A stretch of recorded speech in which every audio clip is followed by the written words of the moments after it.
Bhagat and you are watching NK Media। Students, आज मैं कुछ आपसे शेयर करना चाहती हूँ, कुछ डिस्कस करना चाहती हूँ रिलेटेड टू प्री बोर्ड। आप सभी जानते हैं दैट प्री बोर्ड की डेटशीट आ गई है। It is going to start from 15 Jan से स्टार्ट होने वाला है। और you know pre board is not just like which was going on during corona. Okay, जो कोरोना के टाइम में चल रहा था वैसा बोर्ड नहीं होने वाला।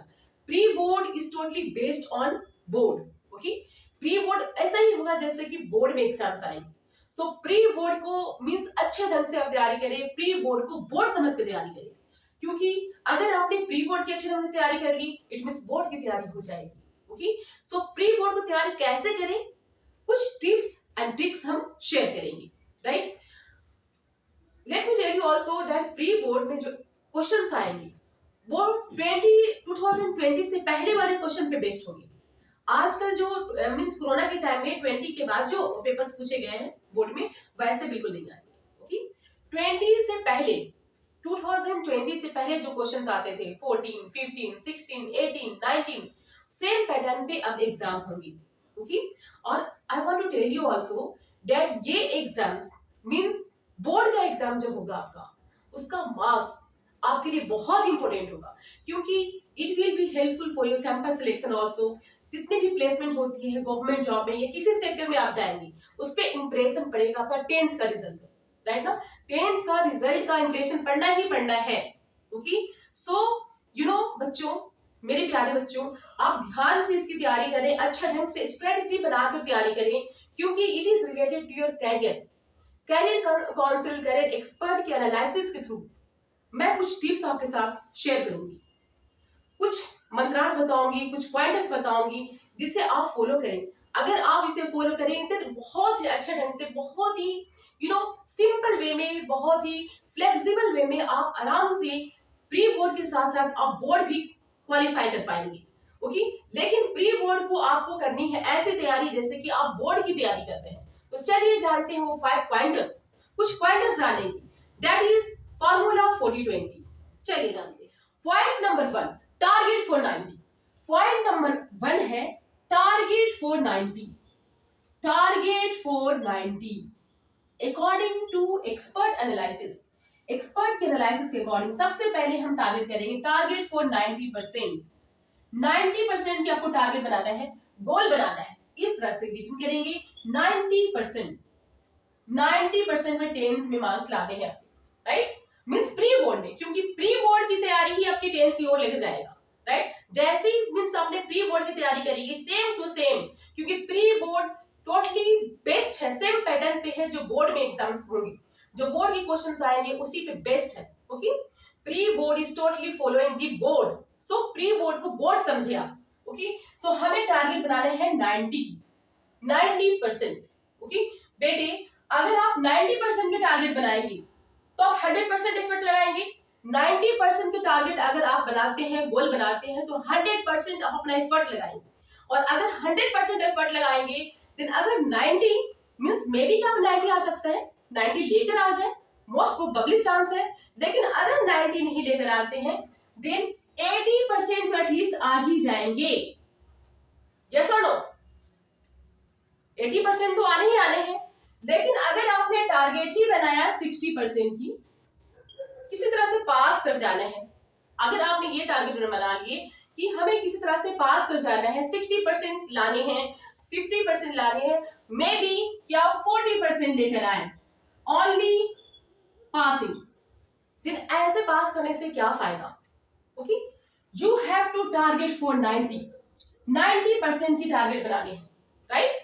90 days 90%, because from today means अगर आप 15 के बाद से ले लेते हैं देन मोस्ट प्रोबेबली चांसेस है कि बोर्ड का एग्जाम फ्रॉम 15 Feb या आफ्टर 15 Feb से स्टार्ट होगा। सो ऑलमोस्ट हमारे पास 90 डेज का एवरेज है, राइट। और इन 90 डेज में हमें टारगेट बनाने हैं 90% का, राइट। तो पॉइंट नंबर 1 है टारगेट फॉर 90। इसे अपने माइंड में सेट कर लिया, fix it in your mind. बहुत इंपॉर्टेंट पॉइंटर्स हैं। प्री बोर्ड की तैयारी अगर आपने कर ली इट मींस आप सक्सेसफुल हो गए। देखते हैं पॉइंटर नंबर 2। पॉइंटर नंबर 2 में क्या है, that is rehearsal for pre board, rehearsal for pre board, for pre board. ये प्री बोर्ड में हमें क्या रिहर्सल करना है? जैसे कि हमारे पास बहुत सारे सब्जेक्ट हैं, इंग्लिश है, English, maths, SST, Hindi, science,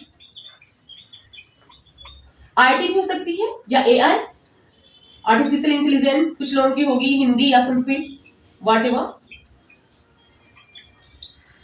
अब हमें ये देखना है कि इस सब्जेक्ट से कितने चैप्टर्स हमारे फाइनल एग्जाम्स में आ रहे हैं। ओके, और चैप्टर वाइज आप उसे कंप्लीट करें और जो चैप्टर कंप्लीट हो जाता है उसे आप टिक मार्क कर लें, राइट। कुछ कुछ ऐसे हमारे पास सब्जेक्ट होते हैं, for example maths and SST, जो यूनिट वाइज डिवाइडेड है। यूनिट वाइज डिवाइडेड वाले सब्जेक्ट को हम क्या करेंगे? सपोज यूनिट 1 है, यूनिट 1 में टोटल 4 है, 4 यूनिट है, 4 एक्सरसाइजेस हैं। अब हम उसे टिक करेंगे, ये exercise completed, second exercise completed, third exercise completed. जो कंप्लीटेड है उस पर टिक करेंगे और जो कंप्लीटेड नहीं है उस पर फोकस करेंगे। उसे फटाफट आप पढ़ते जाए, रीड करें थ्रू आउट, सो दैट आपको एक्चुअली बिना चैप्टर कंप्लीट किए हुए आप नॉलेज नहीं ले सकते। तो आप उसे फास्ट फास्ट रीडिंग करें ताकि आपको कुछ पॉइंट्स आपके नॉलेज में आ जाए। ओके, उसके बाद हमें इस चीज का भी ध्यान रखना है कि किस तरह के क्वेश्चंस आएंगे, जैसे कौन को किस तरह के क्वेश्चंस पूछे जाते हैं। तो सबसे पहले हम एमसीक्यूज भी करेंगे। अगर साइंस है देन हम करेंगे न्यूमेरिकल्स प्रैक्टिस।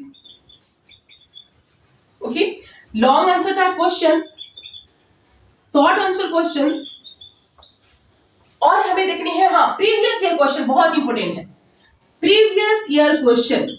बट ये क्वेश्चन जो होने चाहिए वो 2020 से मींस 2020 से जो पहले वाली पैटर्न था उस पैटर्न को फॉलो करने हमें 2020 से पहले वाले क्वेश्चंस को हमें सोल्व करने हैं। पीवाईक्यू, क्योंकि कोरोना काल में बहुत इजी क्वेश्चंस आए थे, उसे नहीं सोल्व करने हैं, उसे पैटर्न को फॉलो नहीं करने हैं, राइट। सो पीवाईक्यू करने हैं, प्रीवियस ईयर क्वेश्चन 20 से पहले वाले। उसके बाद हमें केस स्टडी भी आते हैं एग्जाम में, केस स्टडी वाले क्वेश्चंस को हमें समझने हैं, रिहर्सल करने हैं, प्रैक्टिस करने हैं। उसके बाद कुछ क्वेश्चन आती है assertion and reasoning, assertion and reasoning, assertion and reasoning वाले कुछ क्वेश्चंस आते हैं, इसे भी प्रैक्टिस कर लेने हैं। ऑल टाइप ऑफ क्वेश्चन की रिहर्सल होना बहुत जरूरी है, क्योंकि हमारे माइंड में ओवरव्यू सबके बारे में होना चाहिए, सबके बारे में नॉलेज होने चाहिए हमें। पॉइंटर नंबर 3, पॉइंटर नंबर 3 क्या है? Pointer number 3, pointer number 3, pointer number 3 है बच्चों avoid social media, avoid social media, social media से दूर रहें, avoid social media, avoid social media, social media से दूर रहें। कुछ बच्चों को टाइम मिलते ही, कुछ बच्चे ऐसे होते हैं टाइम मिलते ही फोन लेते हैं और शॉर्ट यूट्यूब खोलते ही शॉर्ट स्क्रॉल करना शुरू कर देते हैं, शॉर्ट स्क्रॉल करते जाते उन्हें पता नहीं होता टाइम कैसे वेस्ट हो रहा है। कुछ बच्चे इंस्टाग्राम पे लगे रहते हैं, कुछ बच्चे फेसबुक पे लगे रहते हैं, कुछ बच्चे इमोजीज, टिकटॉक, बहुत तरह के हैं मास मीडिया, हमारे पास बहुत तरह के आजकल सोशल मीडिया है उसमें लगे रहते हैं बच्चों, घंटों टाइम अपने वेस्ट करते रहते हैं। ये सब मीडिया से आपको दूर रहना है। बेटे अगर एक बार आपने पेन ले लिया गेन आपका ही होगा। You know without pain there is no gain, बिना दर्द का कोई गेन नहीं होता। अंडरस्टूड? समझे? बात समझ में आ रही है बच्चों? सो पेन तो लेना ही होगा बच्चों। एक बार आपने पेन ले लिए गेन आपका होगा। Without pain there is no gain, without pain there is no gain, बिना दर्द का कोई गेन नहीं होता। ओके, सो ये फॉलो करना है कि अवॉइड सोशल मीडिया। ये आपको सबसे पहले ज्यादा मींस ये सोशल मीडिया ऐसे हैं जो आपको बहुत ज्यादा डिस्ट्रैक्ट करते हैं, आपको स्टडी से, आपको पढ़ाई से, आपके रूटीन से दूर करने वाली जो चीज है वो है सोशल मीडिया। आजकल सबसे ज्यादा प्रिवेलेंट यही है। सो आप सोशल मीडिया से दूरी बनाए रखें। चलिए अब हम देखते हैं पॉइंटर नंबर 4। पॉइंटर नंबर 4 क्या? Practice writing, writing practice. Writing practice करने ही करने हैं आपको। कुछ बच्चों को लगता है बस थ्रू आउट हम क्वेश्चन पढ़ते गए, लर्न कर लिए, कर लेंगे बोर्ड में, ऐसा नहीं होता। आपको रिटेन करके देखना होगा। जितना ज्यादा आप रिटेन करेंगे उतने ज्यादा आपको गेन होगा, आपके माइंड में उसकी इमेज बनेगी। यू नो व्हाट, अगर आपने रिटेन प्रैक्टिस करी ना तो जो वर्ड्स होते हैं, जैसे आप हिस्ट्री पढ़ रहे हो, okay, how democracy is better than dictatorship, या how dictatorship is better than democracy in the field of economy, right? Economy के फील्ड में डिक्टेटरशिप डेमोक्रेसी से ज्यादा बेटर कैसे है? कैसे करोगे आप? रट्टा मार के आप नहीं कर सकते। नो रोडी, रोड करने से कुछ नहीं होने वाला। ओके, आपको क्या करना है कि थ्रू और क्वेश्चंस को रीड करें। रीड करने के बाद आप उसे एक बार नोट डाउन करें, एक बार तो, दो बार, तीन बार, चार बार, आप इसे रिटेन करें। क्योंकि जब आप रिटेन करोगे ना तो वर्ड्स आपके माइंड में आएंगे। ये कुछ वर्ड्स आपके दिमाग में जब सेट हो जाएंगे, जब आप एग्जाम में लिखोगे तो ये वर्ड्स ऑटोमेटिक आपके अंदर मींस राइटिंग में आते ही जाएंगे।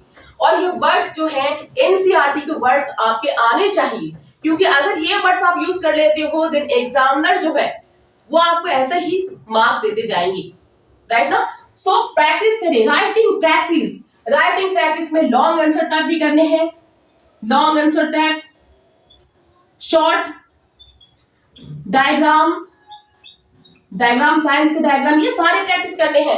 आप सोचोगे कि यस हमें तो आती है, I know how to draw the diagram of excretory system, respiratory system, reproductive system से रिलेटेड जितने भी है डायग्राम, वो हमें सब अच्छे ढंग से आता है। Yes I know you are, आप सभी को बहुत अच्छे ढंग से आते हैं, लेकिन जब तक आपने प्रैक्टिस नहीं करी, ओके, आप ये नहीं कह सकते कि आप परफेक्ट है। सबसे पहले आप प्रैक्टिस करके देखो कि आ रहा है कि नहीं। हो सकता है कि आपको थोड़ी कंफ्यूजन हो, बहुत सारे वर्ड्स हैं जो उनके माइंड में आकर भी वो राइटिंग नहीं कर पाएंगे। अंडरस्टूड? माइंड में रहेगा लेकिन कैसे लिखते हैं, कहां से स्टार्ट करते हैं, उन्हें कोई आइडिया नहीं होगा। सो ये आइडिया को अपने माइंड में सेट कर लें कि राइटिंग प्रैक्टिस आपके लिए बहुत जरूरी है, राइटिंग करने ही करने हैं। अंडरस्टूड? चलिए, नो नेक्स्ट है the last pointer, that is formula 40-20। Formula 40-20, 40-20 का फॉर्मूला। अब आप ये जानना चाहेंगे मैं व्हाट इज दिस फॉर्मूला 40-20? ये 40-20 का फॉर्मूला है क्या? बच्चों, ये 40-20 का फॉर्मूला बहुत इंपॉर्टेंट है। ओके, 40-20 का फॉर्मूला मींस व्हाट? 40-20 का फॉर्मूला मींस व्हाट? 40 मिनट्स आप स्टडी करो and 20 minutes take rest. 40 minute आप लगातार पढ़ें और 20 मिनट्स के रेस्ट लें। स्पेशली उनके लिए है जो पढ़ते ही नहीं है, जिन्हें बैठना पसंद नहीं है पढ़ने के लिए, उन बच्चों के लिए 40-20 का फॉर्मूला बहुत ज्यादा ही यूजफुल है। 40 मिनट्स पढ़ें और 20 मिनट्स रेस्ट करें, so that you can refresh yourself.